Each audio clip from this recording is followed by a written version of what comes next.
حنا جايين من كل مكان للصويرة زينة البلدان نزورو ونرجع فرحان كالضبيل وللهيل ولا حوض السلاح وثوم حيلة نضربو شوفار هاد الليلة. برشوت بعد بايت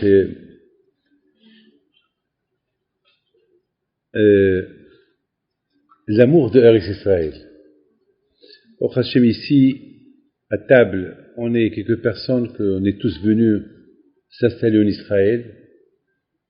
Et pour Hachem, en France, il ne manquait rien du tout. On avait tout. D'ailleurs, vous tous, il ne manquait rien du tout. Malgré tout, vous êtes venus s'installer en Israël pour accomplir la mitzvah de Eretz Israël. Alors, c'est quoi Eretz Israël? Vous avez fait un gros sacrifice de venir ici. Parce que vous avez laissé vos affaires là-bas, vos maisons, votre famille, et vous êtes venus s'installer en Israël. C'est quelque chose de magnifique. Et alors, qu'est-ce qu'il y a de spécial ici? Qu'est-ce qu'il y a? Quoi? Le soleil. Il y a en France le soleil. Il y a à Cannes, il y a la Côte d'Azur. Le contraire, là, il fait trop chaud.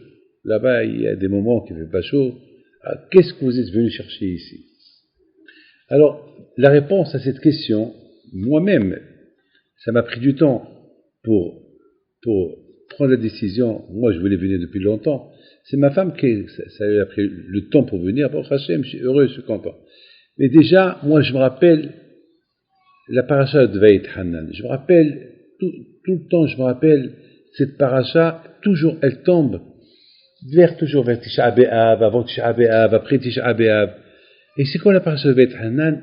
Mon cher Rabbeinu, il a fait 515 prières pour que Hachem, il lui donne la permission de venir, de rentrer en Israël, même pour un jour. Il a même dit à Hachem, rends-moi un oiseau. Vous vous rendez compte, mon cher Rabbeinu, qui veut devenir un oiseau? Mais réfléchissez un peu. Mon cher Rabbeinu, il demande à être un oiseau. C'est ce qu'est un oiseau? Un oiseau, c'est un aigle. Il voit un oiseau, il va tomber sur lui, il va le manger. C'est ce que mon cher Rabbeinu, il veut, un oiseau. Un pour entrer en Israël. Et s'il est un oiseau, que mitzvah va faire? Et si les oiseaux, ils ont des mitzvot à faire? Hein? Et si admettons que je dis, d'accord, Moshe, j'accepte. Tu vas devenir un oiseau. Tu vas devenir un corbeau. Tu vas devenir un aigle. Alors quoi? Il va faire quoi en Israël? Il va, survoler Israël. Et je m'en fous, même si je suis un oiseau. Mais moi, je vais accomplir une mitzvah. J'ai survolé Israël. Maintenant, c'est même pas, il n'a pas accompli de mitzvah, survoler Israël. Survoler. Ou bien marcher sur un oiseau qui va atterrir et marcher un oiseau. Ça veut dire, pour une mitzvah que Moshe Rabbeinu voulait accomplir en Israël, il a demandé à être un oiseau. Alors, la plus forte raison, que si Hachem il lui laisse rentrer en corps, avec son corps, les mitzvot qu'il va faire. Ça, c'est la raison pourquoi Moshe Rabbeinu voulait rentrer. Il voulait rentrer uniquement pour faire les mitzvot. Parce qu'il y a des mitzvot ici que vous ne pouvez pas faire en France ou en Amérique. En France, vous pouvez faire la tzedaka. En France, vous pouvez faire la prière, manger kasher, Shabbat, mais les mitzvot liés, 4 pas en Israël, vous ne pouvez pas les faire. Chaque 4 pas que vous faites, c'est une mitzvah. Chaque 4 pas que vous faites, c'est une mitzvah. Surtout, le bon Dieu calcule, lorsque vous habitez loin, vous allez à la synagogue, et vous transpirez. Il calcule cette souffrance-là. Il calcule. Il la calcule très cher pour cette mitzvah que vous faites. Et surtout lorsque vous faites un sacrifice, vous laissez vos affaires, vous allez tout en France, ou en Amérique, et vous venez en Israël, ça aussi c'est calculé. Il calcule tout ça. Il calcule. C'est comme par exemple, vous savez, l'or, il y a 1 gramme, il y a 10 grammes, il y a 1 kilo, il y a 10 kilos, il y a 1 tonne dans les mitzvot aussi. Il y a une mitzvah qui pèse peut-être 1 gramme, et il y a une mitzvah qui pèse 1 milliard de tonnes. Alors, selon le sacrifice que vous faites, la mitzvah, elle pèse lourd. Donc, c'est ce que Moshe Rabbeinu voulait. C'est ce qu'il voulait rentrer. Maintenant, je me suis posé une question. Le pauvre Moshe Rabbeinu, il a prié 515 fois. 50, ouais, alors. Hachem lui a dit non. je veux pas que tu sois un oiseau, je veux pas que tu rentres, ou alors rien. Le Baal il dit que Va'it Hanan, c'est Gematria Shira. Que le mot Va'it Hanan, Moshe l'a prié. Va'it Hanan, si tu calcules les lettres de Va'it Hanan, c'est 515. Et Shira, le chant, 515. C'est-à-dire que Moshe Rabbeinu Alav Shalom, il a prié à Kadosh Baruch Hu en chantant. C'est pas Zama qui pleurait. En chantant, Hachem, je t'en prie, avec Simha. Vous savez, c'est très dur, hein. Quelqu'un que tu dis, tu vas mourir, et lui, il est heureux, il est content. C'est pas, et lui, Alav Shalom, il chantait. Avec Shira, il savait que ce qui lui est arrivé, mais il chantait. Il n'avait pas la peur. Quand je lui ai dit, Moshe, ou alors, non, tu rentres pas. Maintenant, vous savez, il y a un halakha qui dit, Shlocho shel Adam kemoto. C'est par exemple, je vous dis, donnez la tzedaka, voilà 100 francs, tu la donnes à tel, c'est comme si c'est moi. Bien sûr, la mitzvah c'est que moi je lui donne. Mais si par exemple je la donne à toi, tu lui donnes, est-ce que la mitzvah que j'ai fait, elle va diminuer? Non. Parce que toi tu deviens comme moi. Shlocho shel Adam kemoto. Donc c'est pareil. Maintenant, si moi je veux divorcer ma femme, mais je veux pas la voir, j'habite loin. La Torah dit, il faut que je lui donne le guet. Bon, mais moi, je suis pas là, je veux pas la voir. Qu'est-ce que je peux te rendre chaliah. Je te dis, tiens, à ma place, je donne le guet, tu le donnes à ma femme. Alors, c'est comme si c'est moi qui lui ai donné. Je le chez Adam Kimoto. Alors là aussi, la question se pose. Tu comprends? C'est quoi la question? Moshe Rabbeinu ne va pas rentrer en Israël. Mais tous les Juifs vont rentrer. Oui ou pas? Tous les Juifs ils vont faire les mitzvot. Oui ou pas? Les mitzvot, qui leur a pris les mitzvot? C'est Moshe. Donc tous, ils vont être les shlichim. Tous les crédits des mitzvot que chaque Juif va faire en Israël, c'est comme si Moshe l'a fait. Ah, pourquoi Moshe Rabbeinu voulait absolument rentrer en Israël? Moshe, pourquoi tu rentres? Il veut rentrer pour faire les mitzvot. Très bien. Il veut pas, Moshe ne rentre pas pour faire le tourisme. Moshe Rabbeinu, il ne rentre pas pour se promener. Il rentre pour faire les mitzvot. Alors, je te rachète les dames comme auto.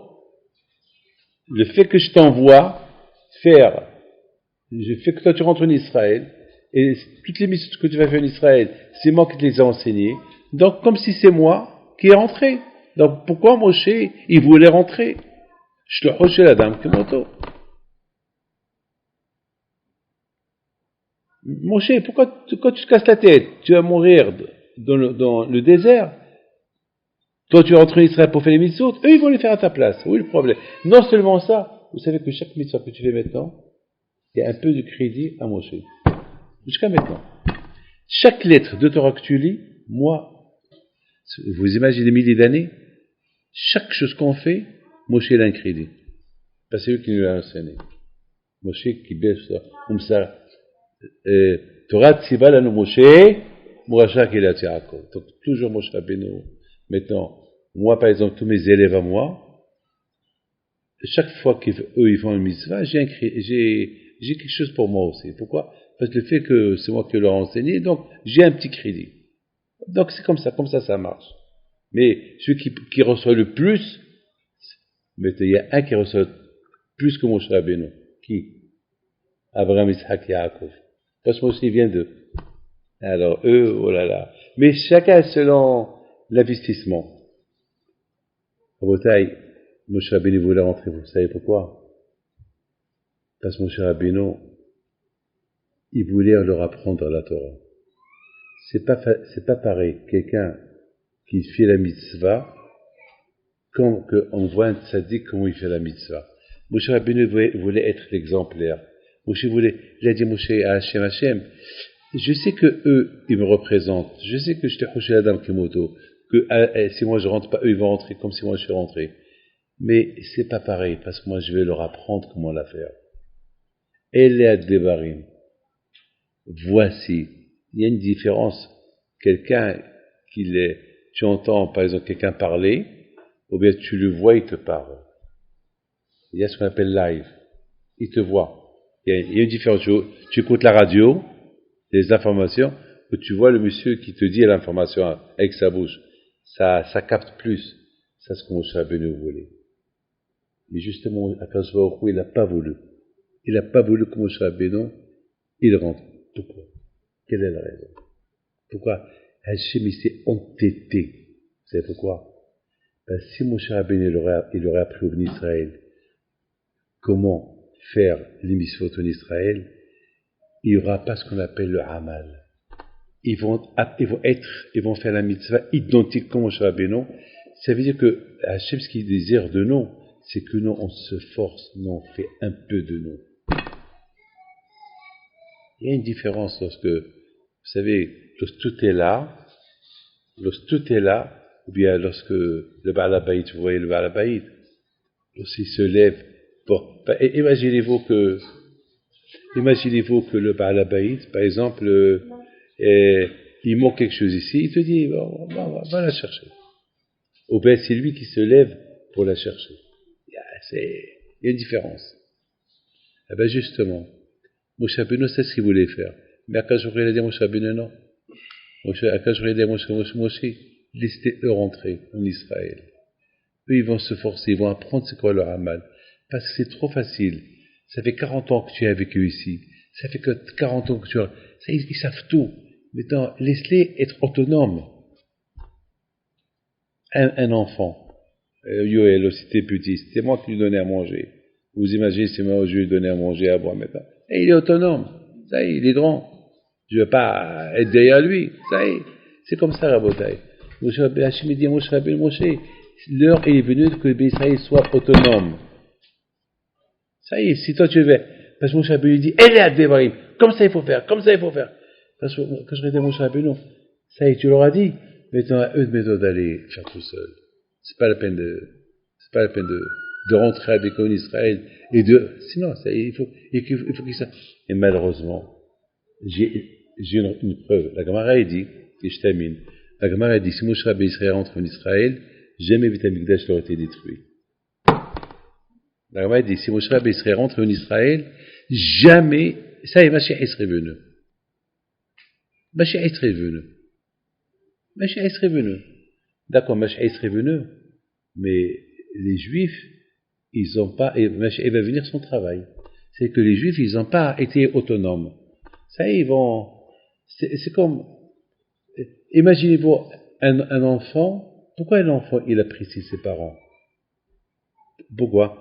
Parce qu'il pense, c'est ma mère qui m'a donné à manger, c'est mon père qui m'a habillé, c'est maman qui m'a fait ça. Imaginez-vous que l'enfant, il naît, en marchant. Il mange et il parle. Il ne va jamais apprécier ses parents. Parce que il parle, il marche, il bouge, il a l'argent, il va naître avec l'argent de ses poches, il va naître avec... Non. Il va dépendre de sa mère. Il va dépendre de son père un laps de temps. Une fois qu'il dépend de ses parents, là, la Torah lui dit, respecte ton père et ta mère. Mais imaginez-vous que l'enfant, il va naître adulte, il va naître en train de parler, comme Adam Arishon. C'est ça que je a créé Adam Arishon, il avait 40 ans. Il avait l'âge de 40 ans, il savait parler, il savait tout. Donc il ne pouvait pas trop apprécier Akadosh Baruch Hu. Mais quand est-ce que, c'est pour ça que je lui ai donné une mitzvah à faire, pour qu'il puisse apprécier Akadosh Baruch Hu. Pour apprécier Akadosh Baruch Hu, Akadosh Baruch Hu a dit à Moshe Rabbeinu, il faut que tu meurs. Tu ne rentres pas en Israël. Comme ça, les d'Israël, eux-mêmes, ils vont se casser la tête pour apprendre comment faire la mitzvah. Toi, ça, tu leur as appris. Mettons ça à eux. Laissez-les être autonomes.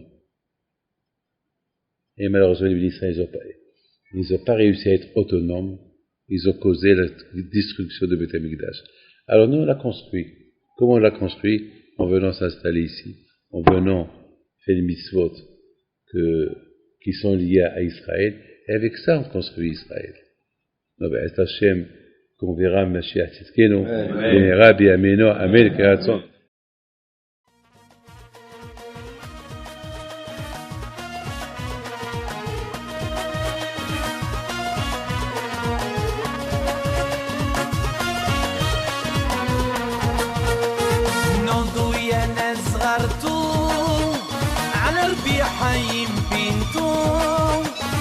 وقف لنا زي خو